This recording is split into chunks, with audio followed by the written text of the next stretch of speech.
In this video, we're going to examine the applications of derivatives of exponential and logarithmic functions. We'll get started with the first example right away. The population of a town today is 6,000 and increases at a rate of 8% per year. You may recall in MHF that this is a form of exponential growth, and we can write an equation for that. So here's our equation that we're writing.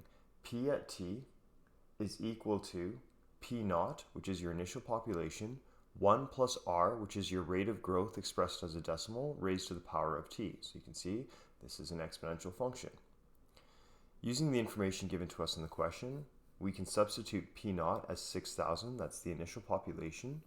The rate of growth expressed as a decimal is 0.08, and then we can just simplify that. So 6,000 times 1.08 to the power of t. The first question is asking, 10 years from now, how fast will the population be changing? So we're looking at a rate of growth at 10 years. So if I have this exponential function and I need to find the rate of growth, what I need to do is I need to find the first derivative. So I want you to take a second here, press pause, see if you can figure out what the first derivative of this function will be, and then we'll pick up in a second. Okay, so hopefully you found that the first derivative, dp dt, is equal to 6,000, 1.08 to the power of t times ln 1.08. And this is all based on the general formula that we learned, that for a function, f at x is equal to b to the power of x, f prime at x is equal to, we repeat the function, b to the power of x times the natural logarithm of the base.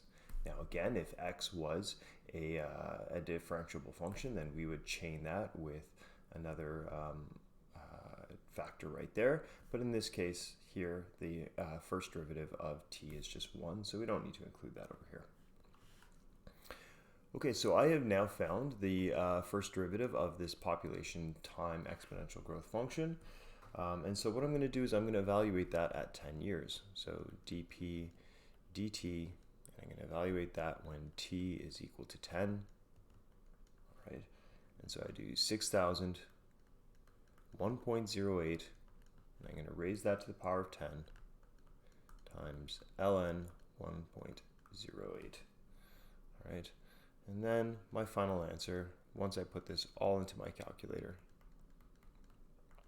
is equal to 997. So therefore, at 10 years, the growth rate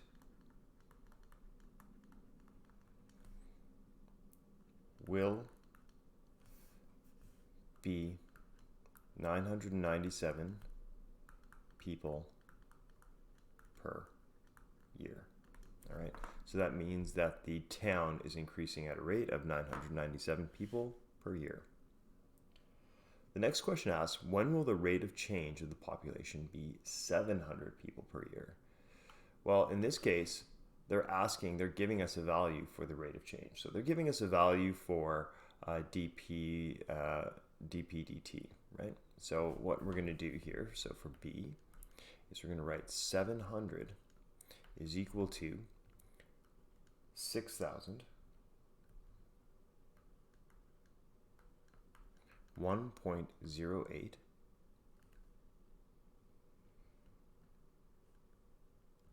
to the power of t ln 1.08. All right, and so we are going to isolate and find t.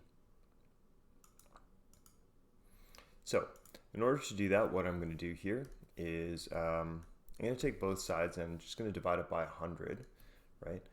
What that should do here is that should reduce these coefficients to just something a little bit more manageable. 7 is equal to 60, 1.08 to the power of t, ln 1.08. And now I need to isolate this right here. So isolating 1.08t, I'm going to take 7, I'm going to divide it by 60 times ln 1.08, 1.08, and that is going to be equal to 1.08 to the power of t. You may recall from, again, from MHF, and maybe you don't, but if I want to get this t down, what I'm going to do is I'm going to take the logarithm of both sides. Now it's up to you which base you want to use. It actually doesn't matter. You can use the natural logarithm with base e, or you can just use the common logarithm base 10. In this case, since we typically did this with a common logarithm in MHF for u, we'll just do that as well. So the common logarithm has base 10, so recall, so we'll take the logarithm of both sides.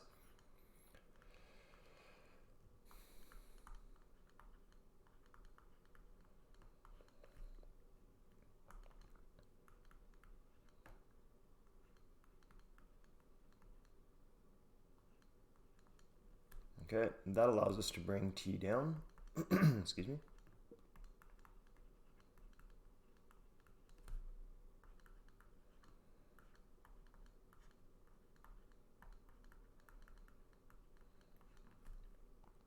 And then we can isolate t by dividing both sides by log 1.08.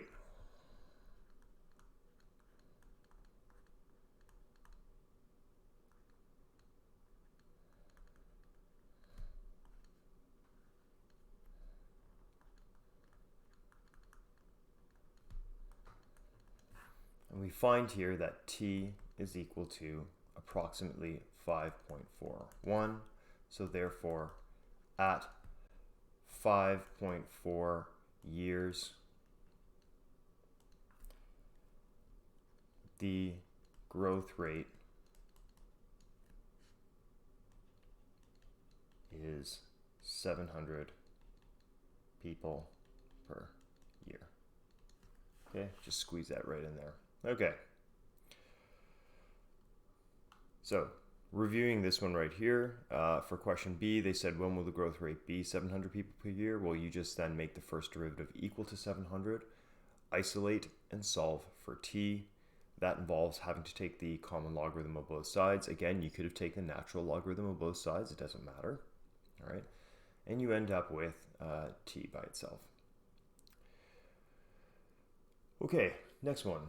It says the position function of an object on a number line is s at t is equal to t squared times ln t, and t has to be positive, where s is in meters and t is in seconds.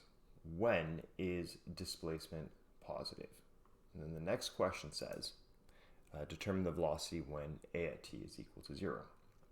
So let's take a look at this function right here. When is the displacement positive?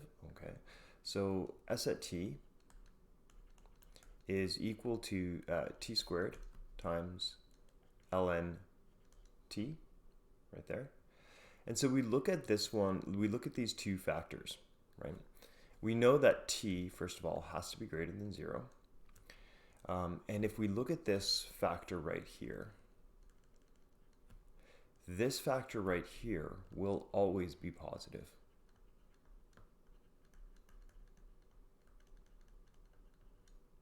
Right? T squared is always going to be positive regardless of the value of t, right? This one over here is only positive, right, when t is greater than 1. So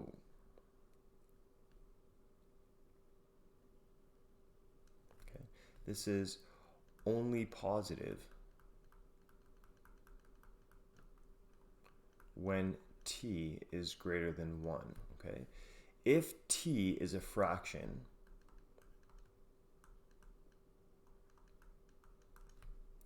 then ln t is then also going to be negative, right?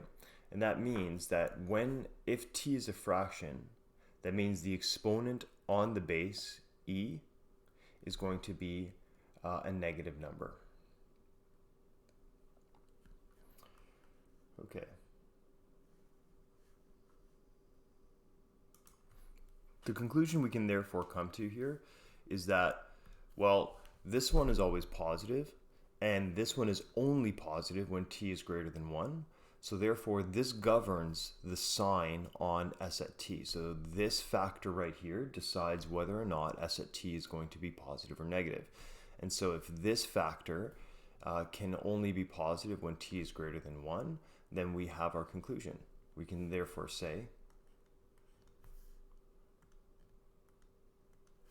therefore, s at t is greater than 0 when t is greater than 1. If t is a value between 0 and 1, this factor will be negative, this factor will be positive, and a negative times a positive will make a negative number. And we're being explicitly asked, when is s at t a positive number? Okay, the next question requires a little bit more manipulation of the equations. So here we go. It says determine the velocity when a at t is equal to 0. Okay, so what we're going to have to do here is we're going to have to take our s at t function, and we're going to have to take the first derivative to find the velocity function. So what I want you to do is I want you to pause the video, try taking the first derivative on your own, and then continue to press play to see what the first derivative is. Okay, so just reviewing what we did here. So in order to find the first derivative, you had to take the, or use the product rule. So we take the derivative of the first, which is 2t, times the second, plus the first times the derivative of the second. So we get this right here, and then we also notice that this t and this squared is going to cancel, and so we'd have 2t ln t plus t. We can factor out a t, and then we end up with 2 ln t plus 1, and that's our velocity function. All right, now what we have to do is we also have to find the acceleration function. Okay. So if we're going to find the acceleration function, I'll do this one with you. The acceleration function is simply the first derivative of the velocity function. Okay, and again here, we can take a look and we see that we have a product rule here. So I'll take the derivative of the first. That's pretty easy. The derivative of the first is just 1 times the second, which is 2 ln t plus 1. Okay, and then I'm going to take the first factor, which is t, and then I'm going to multiply that by the derivative of the second factor. And the derivative of the second factor is going to be 2 over t, right? Because it's going to be 2 times 1 over t, right? And then the derivative of 1 is 0. So that just is nothing right there. We'll see right here that the t's are going to cancel. And so our acceleration function, which is just the first derivative of the velocity function, is equal to 2 ln t plus 1 plus 2. So that's 2 ln t plus 3. All right, it says determine the velocity when a at t is equal to 0. So what we're going to do here is I am going to set a at t equal to 0. So 0 is equal to 2 ln t plus 3. 3 is equal to 2, rather negative 3 is equal to 2 ln t. Negative 3 over 2 is equal to ln t. And then if I look at what this means, right? This means that the exponent on e to produce t is equal to negative 3 over 2. So that means that e to the power of negative 3 over 2, right? Because that's my base on the natural logarithm. E to the power of negative 3 over 2 equals t. So I have my t value. Now, some people might initially think, well, is that a negative number? It's not. Remember that a negative exponent just means that you're taking the reciprocal of the value. Okay, so we're going to keep going here, and we're going to sub that into our v equation, right? Because it says determine the velocity when a at t is equal to 0. So I'm going to sub e to the negative 3 over 2 equal to t into my v at t equation. So my v at t equation is this right here. Okay, and so I'm going to say v at e to the negative 3 over 2, because that's the time value that I'm using, is equal to e to the negative 3 over 2 times 2 ln e to the negative 3 over 2 plus 1. Okay, cleaning this up just a little bit. What we're going to do is we're going to keep this right here, negative 3 over 2. I'm going to say 2, and I'm going to bring this exponent down.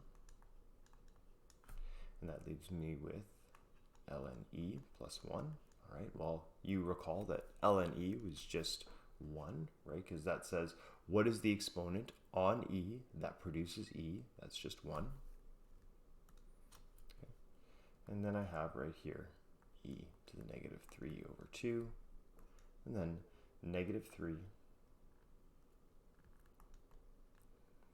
plus 1 e to the negative 3 over 2, and that is a coefficient of negative 2. So negative 3 plus 1 is negative 2. I can just treat that as the coefficient. Okay, so therefore, when a at t is equal to 0, the velocity is equal to.